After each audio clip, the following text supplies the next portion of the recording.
How many years in prison would every villain from Be Cool Scooby-Doo get for their crimes? In the series premiere, Mystery 101, Mitchell and his security guard father try and get back at Elias Kingston University, because Mitchell was denied acceptance. Mitchell dresses up as Elias Kingston's ghost and scares away 22 students, plus another father and son duo. Luckily, Velma happens to be next on the list. Unluckily, however, the ghost turns his attention to her and the gang, chasing them off and nearly grabbing them all apart from Daphne. As the gang split up to investigate, Kingston hops in the vending machine that Shaggy and Scooby are trapped in, who lead the chase right back to Fred and the girls, as Kingston nearly grabs Velma, Shaggy, and Scooby. As Fred slips off the roof, Kingston unties the rope that he's attached to, nearly ending him, Shaggy, and Scooby, while the girls are scared out of the building as well. Hopefully this pilot sets the tone for the rest of the series, as Mitchell will get 2 life sentences, plus 51.5 years in Coolsville Penitentiary, while his dad gets 3.5 years for being the accomplice. In Game of Chicken, Fred's buddy Chuck dresses up as a Zatari warrior to try and find the cave's treasure, Larry, chicken. He lures the gang inside and chases them down, nearly decapitating Fred with the Zatari staff, adding on another try for good measure. Another chase cycle leads to a fun whack-a-mole scene, but not quite fun enough to get all the charges dropped. In the final boss area, he takes one last swing at them before being caught under this falling trap, and is taken away by the park ranger to spend 50 years in a Zatari prison. In All Paws on Deck, Dahlia and Thorn use the legendary monsters of Bribery Bay as their disguise to illegally scavenge the treasure below, scaring 2 fellow divers away before adding Daphne and Fred to the list. While the gang explore for clues, they rip apart the Mystery Machine sub and start the classic chase, getting into a sword fight with Scooby and Velma and nearly capturing Fred. We get a final chase up to the surface, where Velma figures out their attack pattern and nabs them with a crane. Maybe they could try actual bribery, cause that might work on me. But for now, 31 years in prison for the landlubbers. In Poodle Justice, Carly, the assistant director, wants the promotion, so she dresses up like a gargoyle to scare away the rest of the crew, hoping to get the production shut down. But when the gang step in, she does the same with them and the director. She crashes through the set and almost gets Fred and the girls, before turning her attention to Shaggy and Scooby, breaking into this guy's apartment to continue the chase down the hall. Daphne and Fred rejoin, with Daphne nearly getting punched into oblivion, and all 4 narrowly escaping the elevator attack. In case there was any doubt, we even get the attack of Shaggy and Scooby on camera. Okay, maybe too literally. They're actually all on the camera, but works for me. Velma sets up the final trap, but almost gets tackled in the process, before Scooby and the crime-solving poodle go for a ride from hell, crashing into the truck and cementing Carly's fate in prison for 55.5 years. In Grand Scam, Dustin Walsreath dresses up as the ghost of the Moth's greatest ever player, Chip Braverton, because his own career was forgettable at best. He begins by scaring away an entire stadium of people. Okay, it's really just 37 people in attendance, but that is more than the Miami Marlins get. Add on 9 fielders, 3 runners, and an umpire, and now we're really talking. While on the case, Daphne and Shaggy get chased onto the field, where Dustin swings for the fences at the pair, as well as Scooby. But don't worry, Fred and Velma get in on the fun too, as the ghost chases them around the stadium, before charging them out to get Shaggy and Scooby. He's getting 75 years in prison, which is just being a Miami Marlins fan. In Trading Chases, Professor Salazar dons the disguise of Egyptian deity Sobek to scare away people at the museum, so she could get away with the gold statue in the tomb. She begins with 2 unsuspecting security guards, before chasing the gang led by tour guide Jeff through the exhibit, breaking a few pieces along the way. Fred's still here, leading his mini-mystery gang right to the main gang's chase, where Salazar attacks Daphne, Velma, and 4 of the children. But the extra hands do come in handy, as they help wrap up this case after Shaggy and Scooby get attacked as bait, leaving this hieroglyphic professor a higher total than normal, 51 years in prison. And be quiet, Scooby-Doo! Coulson McCready patrols the crystal caverns as this creepy crystal crawler, sabotaging the science research being done in his cavern so he doesn't go out of business. With the gang on the case, he drops down to lend Fred a hand, before chasing them all through the caves. Fred's grand plan to capture this creature leads Shaggy and Scooby to almost get got, but the only thing Coulson will get is 15 years in a crystal cell. In Party Like It's 1899, Bradwick Haverall uses the Headless Count legend to his advantage, stealing valuable items from the partygoers. As the chaos ensues, none of them are necessarily scared of him, since it's supposed to be a part of the show. But I'm sure that the 11 people that he kidnaps and keeps down in the basement aren't really laughing now. Shaggy and Scooby are though, narrowly avoiding meeting the same fate that Daphne and Fred do. After a quick chase, of course. He breaks down the door and uses the wall sword to try and match their heads with his. So, for the first time in this legal analysis series, off with his head. Nah, just kidding. 118 years in prison though. In Scream Madonna, Jasper Krull turns into the ghost of Prima Donna to try and ruin Bones Malone's show, since he's about to be replaced as manager anyways.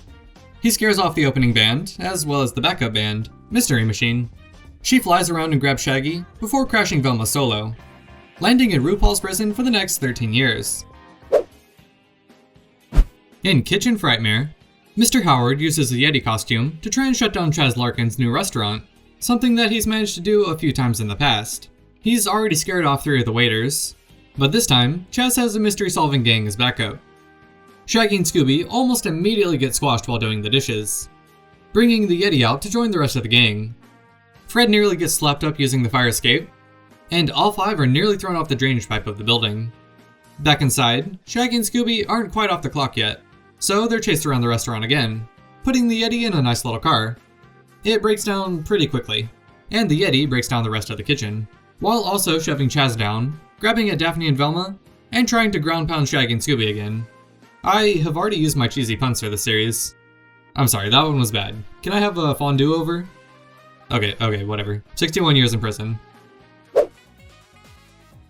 In Me, Myself, and AI, Mallory hacks into Manputer Enterprises and takes over Butler 3000, among some other devices, to try and scare everyone out of using AI for daily life.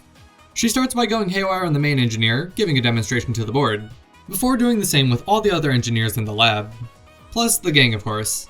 As the gang get close to cracking the code, she chases them down through a virtual reality with some real looking weapons, before using these drones to grab and tie up Daphne. But once she's free, stops the rogue bot and Mallory's scheme, giving her 52 years in metaverse prison. In Area 51 adjacent, General Stahl disguises as an alien in order to stir up a reaction from 7 people in the desert, so maybe he would get more funding. When the gang hit the scene, he attacks Shaggy and Scooby in the Mystery Machine, and wrecks a bunch of the research equipment. The guard in charge of the gang faints at the sight of the alien, who chases the gang around, picking up Daphne, who's still trying to be chill with the extraterrestrial. When they start to piece things together, and uncover a spaceship, Stahl returns to try and scare them away from the findings, putting a few dents in the roof for good measure. The gang do escape, but can't escape the wrath of the US military, and are taken to a max security area. Stahl actually does help them avoid detainment, while also scaring them and 5 other military guys. But he can't avoid detainment for himself. And we're gonna take him to a super secret prison called Area 52, where he'll stay for the next 32.5 years. In Where There's a Will, There's a Wraith.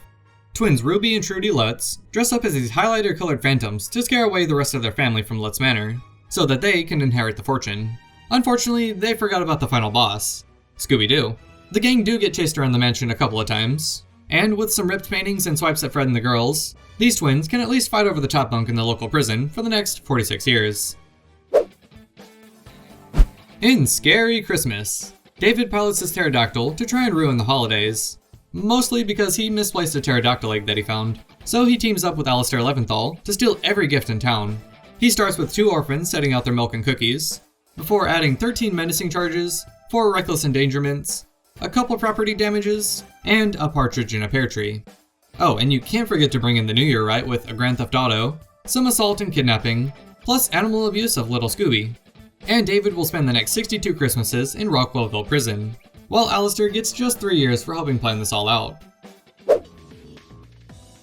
In If You Can't Scooby-Doo the Time, Don't Scooby-Doo the Crime, Steel and Stan dresses up as the ghost of himself to try and break into the safe in the Warden's office. He scares 2 other inmates before adding the gang to his target list for a couple of chases, and crashing through the mess hall leaves him with 16 years in the very same prison.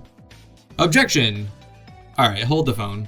Fred finds that he was wrongly incarcerated all those years ago, and the Warden refused to release him or the evidence, which was kept in the safe. So Steel and Stan goes free. And I'm gonna sentence the Warden to match Stan's time served for wrongfully imprisoning him. In Gremlin on a Plane, Ed Johnson disguises as, wouldn't you know, a gremlin on a plane, to try and ruin the first flight of Air Gigantica. He starts with 2 of the plane engineers before hopping down and scaring Shaggy, attacking him with a rogue wiener machine.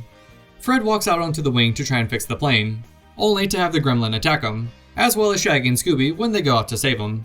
Even the final trap fails, leading to one final chase of the gang, and eventually getting put on the no-fly list for 27 years. In Sorcerer Snack's Scare, Pierre the Puppeteer creates a remote control staff to control various items around the snack factory, while dressing as a wizard. He scares the owner enough to get the gang on the case, nearly having a lawsuit on his hands when the wizard just misses grabbing Shag and Scoob caught in the cobwebs, and scorching the whole gang in the oven. At least he can make sock puppets in jail, because that's where he's going to be staying for the next 32 years. In Saga of the Swamp Beast, Dwayne dresses up as the swamp monster to shut down Bayou Pierre's airboat tours, which would also allow him the time to get the armored truck he stole out from the bottom of the bayou. He starts with Pierre and 6 tourists, before attacking Shaggy and Scooby in the swamp, breaking up the band in the process. Pierre takes the gang out into the swamp, but everyone gets knocked into the creature-infested waters. Another chase through the French Quarter sees 9 random vampire cosplayers run off, and Dwayne will be spending the next 102 years in a Louisiana hot state prison. In Be Cold, Scooby-Doo, Heidi-Ho Swift uses the Legend of the Snow Monster to drive away tourists from the resort and get the weather base shut down. She scares a random man in the woods before trying to stop Shag and Scoob from enjoying their snowy sled ride. Adding a couple chases of the gang leaves Heidi with a gnarly 13-year prison sentence.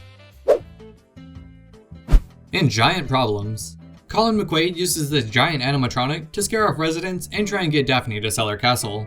He starts by crushing this man's truck before chasing the gang through the woods, and blowing Fred into the lake with his extra hot breath. But Fred's not safe yet, as he and Daphne nearly get crushed like bugs when they find giant piles of treasure, which I don't think are real, by the way, it's for a theme park or something. The giant also swats at a mystery machine-shaped fly, finishing by destroying the castle, on his way to an Irish prison for the first of 5 life sentences and 42.5 years. In Eating Crow, Old Tom and Jonathan both dress up like an evil scarecrow to scare the other one away from their farm, to get natural gas from underneath. So that makes things a little murky, but I'll give each of them 4 menacing charges for chasing the gang around, and Jonathan gets an extra 2 for Old Tom's farmhands, plus taking his wagon for a spin. Also, neither press charges on the other in the end, but that kinda goes against this whole exercise, so forget that part. 8 years for Old Tom, and 10.5 years for Jonathan. In I Scooby-Dooby-Doo, the mothers of the bride and groom team up to stop this wedding, scaring off the groom and the gang before attacking Velma in the dressing room, but even that's not enough to stop the procession, so they scare away 32 guests, minus a couple of these people who just kinda stayed sitting, unbothered. Attacking Fred and Scooby is the final straw, leaving these tired queens with 40 years in prison. In El Bandito, Gustavo disguises as the titular El Bandito to scare away people from the cemetery where he believes the treasure is kept, starting with 2 young lovers before doing the same with the gang, nearly slicing up Fred and Velma. In El Bandito's mausoleum, he knocks over the statue before locking the gang in with a diminishing air supply, giving him enough time to terrorize the celebration with 17 people, ending his spree with another attempted slicing of Shaggy and Velma. But this bandit only made away with 273.5 years in Mexican prison. In Into the Mouth of Madcap, Oopsie the Clown levels up his act as Madcap, fearing that he may lose his job if the park is sold. He scares away 2 guests with his mallet, before ruining Shaggy and Scooby's fun in the same manner. He hops in the bumper car to continue his tirade, climbs up onto the roller coaster that Daphne, Velma, and Daphne's little nephew are on, recklessly swinging the mallet at them. Daphne, Fred, Shaggy, and Scooby hit the funhouse for one last scare, as Madcap runs out and knocks Velma over, which leads to his capture. In Wayne's assessment of the situation, we also see that Madcap scared away the land developers to top all this off. The real clowns are confused on what to charge him with, but this is clown police business anyways, so take him away, boys. 62 years in maximum security bouncy jail for the comically insane. In the Norse case scenario, Ranger Mark, Edith, and Donald dress up as ghosts of Vikings to scare away archaeologists, so that they continue to illegally log. They nearly chop 2 kids playing their game, scaring their parents off in the process. They also ask the gang some questions, chasing them through the forest and chopping down some more trees in the process. One of them breaks Shaggy's banjo before attacking them again, chasing the entire gang up a tree and sending them down the river, eventually over a waterfall. While Shaggy and Scooby act as bait, it's Fred and the girls who nearly get sliced this time. And all 3 fake Vikings will be sent to forest jail for the next 4 life sentences plus 68.5 years. In The People vs. Fred Jones, District Attorney Dayton Knight tries to frame Fred for crimes that he himself committed as the toxic mutant, chief of which being the grand larceny of all the homes in Safety Springs. He also chased a man at the gas station, plus Shaggy in the factory, leading to his damage of the vans. Just as Daphne cracks the case, he shows up and throws a tantrum in court, causing 10 people to flee for their lives, but is found to be guilty on all charges, receiving 31 years in prison. In Halloween, Mr. and Mrs. Clune used the legend of the Bab Yaga to go from town to town scaring kids, getting Halloween shut down permanently. We see a flashback of little Fred and 2 of his buddies getting scared out of the house, before present-day Fred and his new buddies join 21 other kids in fleeing in fear. 4 more trick-or-treaters dodge the running chicken house, which crushes a bunch of decorations, giving these actual monsters 35 years in prison. In some Fred time, Bellington the butler dresses up as Dorsalfoot to help this paparazzi guy get a photo of Jack Langdale. He scares a couple on the beach before chasing Shaggy and Scooby around, popping their floaty. He tries to tackle them inside Daphne's beach house, crashing into this suit of armor instead, before chasing the gang, minus Fred, around, squishing Velma with the door. This Nightcrawler will be spending the next 16 years in a Hillshire Beach jail. In Their Wolf, Miguel uses this werewolf disguise to try and steal one of Miss Tuckle's kittens, and sell it for a fortune. He scares off one of his nurse colleagues before chasing Daphne, Fred, and Velma, crashing around the hospital, before adding on another chase, this one with Shaggy included. Miguel will be spending the next 14 years worth of full moons, behind the silver bars of jail. In Ren Scare, Harvey wants to turn this Renaissance fair into a real moneymaker, but when the king decrees it shall not be, disguises as the jester to, scare thee. He chops down the chandelier that he was perched on, later trying to do the same with Shaggy and Scooby's heads. At the big feast, he pops out of this painting and scares by my count 40 Ren Fair enthusiasts and workers, before using his staff to swipe at the king and 2 real jesters, resulting in a 65-year stay in ye old dungeon. In How to Train Your Coward, Sheriff Boone and Paco team up to drive people out of town, so that they can steal their belongings, hiding their spoils in these coffins. I count 40 here, so 40 grand thefts, breaking and enterings, and menacing charges. That's on top of the duck mascot from the beginning, a few chases of the gang, plus Morley and the old caretaker, so let's make it 55. Fred also gets grabbed in the mystery machine, and all of the gang, with our Shaggy substitute, nearly meet the same fate. It's a rough first day for Morley and Bumpy too, as they get kidnapped and tied up on these racks, leaving our fake count guilty on all counts, receiving 446 years and a garlic-covered coffin. In Worston Show, Estelle and her Chihuahua Dobie try and scare off the competition of the dog show, so maybe Dobie can win for once, using a doggy exosuit to give him the appearance of the Hound Beast. The fiery beast scares at least 3 people at the competition, before hitting the escalators with Shaggy and Velma, adding Daphne and Fred into the mix too. Dobie smashes through a window to start a fresh chase, but he's only adding more time for Estelle, as she gets 51 years in the pound. In Mysteries on the Disorient Express, the Grim Reaper boards the train to frighten the passengers, and steal a government microchip, using their scythe to slash at the couple. Later in the episode, they grab at Shaggy and Scooby, and you might notice a few extra hands here. That's because we have 8 villains in this episode alone, each of them a spy sent by their country to steal the microchip. To keep this one short and sweet, I'm just going to say each one's total sentence time and show their crimes. So Grim Reaper gets 32 years, the Mummy will get 33 years, Tengu gets 25 years, 36 years for Tarask, 29 years for Zitzimtol, the Manticore gets 29 years, Hanover with 29 years, and Hemogoblin rounds us off with 26 years. Is that everyone? In The Curse of Kaniaku, Mr. Kagawa tries to shut down Mr. Uehara's kimono business after he purchased the old seafood building from Kagawa's parents.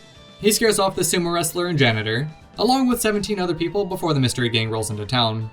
He nearly brings the crab hammer down on Shag and Scoob, destroying this restaurant before chasing the gang through the festival, causing the whole town to be destroyed. Just before capture, he tries to pinch Fred's cheek, like the auntie that your family doesn't invite over anymore, and receives 84 years in Japanese prison. In Vote Velma, Violet Oberon dresses up as the ghost of Amos Littlefield to drive away mayor candidates in town, so she could remain the only artist in Littlefield. She crashes the dog park opening with Joe McGrath, a newscaster, and 20 attendees, before upping her quota at Velma's rally. She slices through the backdrop to attack Velma, with at least 63 people in attendance, chasing the gang through town. This is a bold campaign strategy, but I've seen way crazier that also somehow worked. Violet's got 99 problems, and 1 year for each of ththose problems in jail. In Scooby-Doo, Dr. Bugley dresses up as the Ghosts of Christmas to show Ebenezer Scrooge and Velma the error of their ways, and so he can also prey upon Scrooge the hypochondriac and make even more money. He uses the likeness of Scrooge's old business partner to scare him, the Ghost of Christmas Past to scare the gang, the Ghost of Christmas Present to do the same, while also wrecking Scrooge's house, and the Ghost of Christmas Yet to Come to grab Velma, who pretends to be asleep, as she wraps this case up along with Bugley. I diagnose him with 22 years in Scotland Yard for his spirited lack of holiday spirit. In Space, Officer Sung disguises as various crew members of the ship to scare the rest away from his asteroid gold mining. He captures a total of 7 people, keeping them all tied up in the refinery, before using this pipe to attack Shaggy and Scooby, chasing the rest of the gang afterwards. Daphne also gets kidnapped and locked in a storage closet, but that does save her from the space kook opening the bay doors, sending the rest of the gang out into outer space, ending with a final mirror match duel with Fred before his capture, and his 129-year sentence in outer space prison. I think that's the one from Alien 3. In Do Not Disturb, Josh returns to his old hotel, disguised as his mother, so he can scare away the guests, making it easier to purchase back from his brother. To do so, he also takes the likeness of janitor Reggie, who he kidnapped and kept tied up in room 455, giving him free range of the place. With that freedom, he scares off Mrs. Warwick, attacks Shaggy and Scooby in the elevator, and chases the gang through the hotel, breaking a few items along the way. Mother wouldn't approve of this behavior, and neither would the judge. So take him away to spend 40 years in Alfred Hitchcock's Psycho Prison. In Silver Scream, Laurie Logan disguises herself as the ghost of Archie Barnes in order to shut down the production of her own film, which had too much studio interference for her liking. She scared the editor out of the office to get Archie's old notebook. She also chases Velma, Shaggy, and Scooby out of the theater, before getting the whole gang in on the fun, nearly capturing Shaggy and Scooby. In the old prop warehouse, she starts the chase once again, taking the studio tour cart and a motorcycle to chase them down, but only comes away with a 33-year sentence in director's jail. In Fright of Hand, Greg and Saul Twinkleshine use this demonic rabbit costume to scare away the magic acts, which would finally allow them to sell Hocus Pocus Palace. This young magician is the first to go, but is soon joined by 12 other acts. Shaggy and Scooby sit down for their dinner service, and the main course is rabbit, but this meat's a little too tough, and bites back. The gang reconvene to get attacked by the Devil Bunny, bringing them on stage during Fred's audition, to also scare away 3 judges. One of them is a tiger though, for some reason. I don't know, magic. The rabbit hops on down to Fred's tank to stop him from escaping, ending this show in grand fashion by chasing Shaggy and Velma off the stage. The cops do handcuff them, but they pull a Houdini act to get out and run off. I assume they got caught eventually, and receive 45 years in the maximum security magic prison. Wait, that's just Azkaban. In Grease is the Word, Aesop does the bidding of Prince Schlumelius, dressing up as Arachne to scare Princess Velmonia and her servant Daphne, shooting this web at them. When the girls meet with local philosopher Chagrates, his buddy Fredricos, and the Oracle, they all get chased in this ancient mystery machine, with Arachne using her web to fling Daphne, Fredricos, and Velmonia out. Our Grecian grand finale sees her pin 3 of our ancient gang to the wall with King Alexandros. But not even his own father can accept this treason. Both Aesop and Schlumelius are sent to the Colosseum to do their time. Ancient laws don't exactly translate well, but we'll say 75 years for them. In American Goth, Dorbin scares away anyone who he deems a threat to the Goth hangout at the abandoned hospital, dressed as a giant plant monster. He first attacks a real estate developer trying to buy the place, before adding the gang to the chase list, using the roots to try and grab them. Shaggy's old girlfriend Amelia joins in on the final chase, before Morlock is scared off, and this goth garden monster gets 29 years in prison. In Omelets Are Forever, Dillingsley creates Minus, a British super spy suit, to ruin Jenny Vex's plans. He starts by interrupting her intro, throwing her aside with some tech at the Crust building, before using a laser card to try and vaporize her and the rest of the mystery gang. Once he catches up to them, he punches a hole straight through the mystery machine's roof to pull Fred through, crushing them all through a sign, which gives him the opportunity to kidnap Jenny Vex and keep her tied up. Over in Istanbul, he throws Shaggy, Velma, and Scooby aside to reach Dr. Himura, stealing a key around his neck before he swings the dock round and round, scaring 6 guests and throwing them at Daphne, Fred, and Velma. He makes his own exit out of here, which leads him to a chartered plane ride. That sees him grab the whole gang minus Daphne and fly out of the plane, taking everyone to the secret base once they land. A final throw of Fred concludes this spree, leaving him with 160 years and 5 life sentences in super secret spy prison.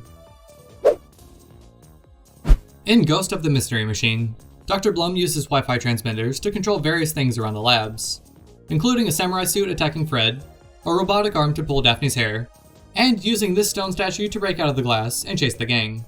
Doesn't seem so bad, right? Well, when he controls the mystery machine, he breaks into the museum and chases the gang down, adding a couple little assaults on Shaggy and Fred. Still not the worst, but turning the mystery machine to helicopter mode and ascending too high, nearly running them over, using various explosive weapons against them, trying to run them over again, and using even more weapons to chase them down, certainly cements Blum as the most heinous criminal in the series. Add on another attempted murder of Fred and a charge for destroying Daphne's car, and Blum will get 9 life sentences, plus 112 years, plus 90 days in prison. In Naughty or Ice, Miss Anya dresses up as the Iceman to try and steal Daphne's prized necklace from the vault, so she can sell it for a fortune. She starts with 2 people transporting a frozen bird, before chasing Shaggy and Scooby out of the sauna into the locker room, where she punches the door open when the lock won't work. Using a bone as a club, she wildly swings it at the gang, before starting the chase, breaking through a screen that Shaggy and Scooby were using to teach them how to speak. With another swing and miss with the club, Miss Anya should have been at the club, but instead will spend the next 50 years inside of an icy prison. In Night of the Upsetting Shorts, Shaggy's grandma wants to show off to her fellow retired friends, so she uses this gorilla costume to set Shaggy up with a mystery to solve. She breaks into the home and scares those friends, before adding 2 chases of the gang, with another breaking and entering and the attack of Scooby. Shaggy claims nothing illegal was done here, but I beg to differ. She may be old as dirt, but that doesn't stop me from giving her 160 years in the prison for the elderly. Oh wait, that's just the retirement home. In Junkyard Dogs, Officer Mike uses a magnetic system to help search for a rare rainbow ring in this old junkyard, scaring away anyone who comes in his way, like this random man. As Shaggy and Scooby dig for some clues, he gives them a little pick-me-up, before finally putting his foot down with the gang. As they run off, he continuously tries to grab them with his big metal claws, adding on his own canine unit to the mix. The gang surround him in the final arena, but he throws an entire bus at Daphne and Fred, nearly stomping them again. Protect and serve, right? Yeah, well, he protected his own interests, and will now serve 10 life sentences and 37 years in prison. Or, more realistically, 3 days paid leave. In Protein Titans 2, Zara disguises as the boss from the video game to try and get the company shut down, which would void her contract. She scares off an innocent janitor before shooting her food rocket launcher at Shaggy and Scooby. We gotta make sure that everyone gets a turn at the game, so Daphne and Fred get some too. And of course we can't forget Velma. Now with the whole gang playing, Zara shoots the air balloon, sending them falling into the beanbag pit below, finally being defeated by Shaggy and Scooby in the boss battle. Zara tried to game the system, but instead gets banned from competitive for the next 46 years. In World of Witchcraft, Mrs. Baker and her son Carl use the legend of the Demon of Salem to scare the entire town of Salem back into their homes, giving them free rein to break into the town's bank vault. With Carl in the costume, he scares 2 small children and 53 other townspeople who think that the mystery gang are witches. Speaking of the gang, Carl also attacks Shaggy and Scooby at the Baker Pie tent, who rope Fred and the girls in for a couple of chases soon after.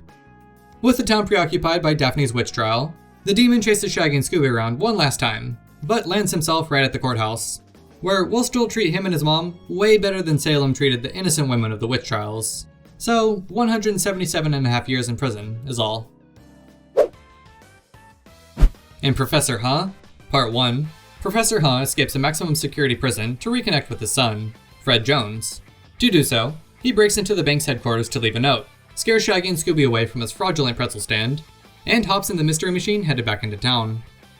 While there, he chases the gang around, walking to this barbershop after hours before heading to the subway station to lock the gang in, attacking Fred as they escape. We'll be seeing this professor again, but for now, we'll keep the running tally at 48 years back in prison so far. In Professor Huh? Part 6 3/4, it's revealed that Fred's old buddy Rose was actually framing Fred for every crime, and was the mastermind behind the crimes from The People vs. Fred Jones and Ghost in the Mystery Machine. When she announces this, Fred reveals that he recorded it all, and plans to deliver this to the cops. Rose has no choice but to grab the recorder, using this bomb as a distraction, and an easier route to try and destroy the tape. But throwing it out of the building leads to Professor Huh? No, Donald Jones, returning it to his son. He was never the bad guy here. He was trying to help Fred, help the mystery gang. I find Professor Huh not guilty on all charges, and I sentence Rose and her lackeys to 9 life sentences, plus a little under 166 years over at Darkbrook Prison. In Pizza Opossums, Lydia controls the animatronic possum to scare away the other kids from Pizza Opossums, so she could play all of the games and win Pizza Pup. She uses the Robo-Possum to scare Shaggy and Scooby, nearly clapping them with the cymbals. And while Velma begins her Twitch streaming career, Lydia chases the rest of the gang around the Pizzaplex, trying to tackle them and using some symbolic imagery against them. Lydia is definitely getting grounded, and I'm making her spend 26 years overnight in Freddy Fazbear's Pizzeria. In the series finale, The Curse of Halfbeard's Booty, Karen helps Captain Cutler find Halfbeard's lost treasure by dressing up as his ghost. She uses it to nearly decapitate Shaggy and Scooby with her sword, before chasing them down through the underground tunnels, hitting the docks to do the same with the rest of the gang. As they continue to look for the treasure, or treasure, Karen goes to attack the gang once again, getting parried by Daphne and having a nice sword fight with her before capture. You may question why I'm not going after Captain Cutler here. Well, for one, he flew away like immediately afterwards. And 2, his plan was genuinely so genius that I just kinda respect the hustle. 42 years in prison for Karen. Another batch of criminals brought to justice by the Mystery Gang.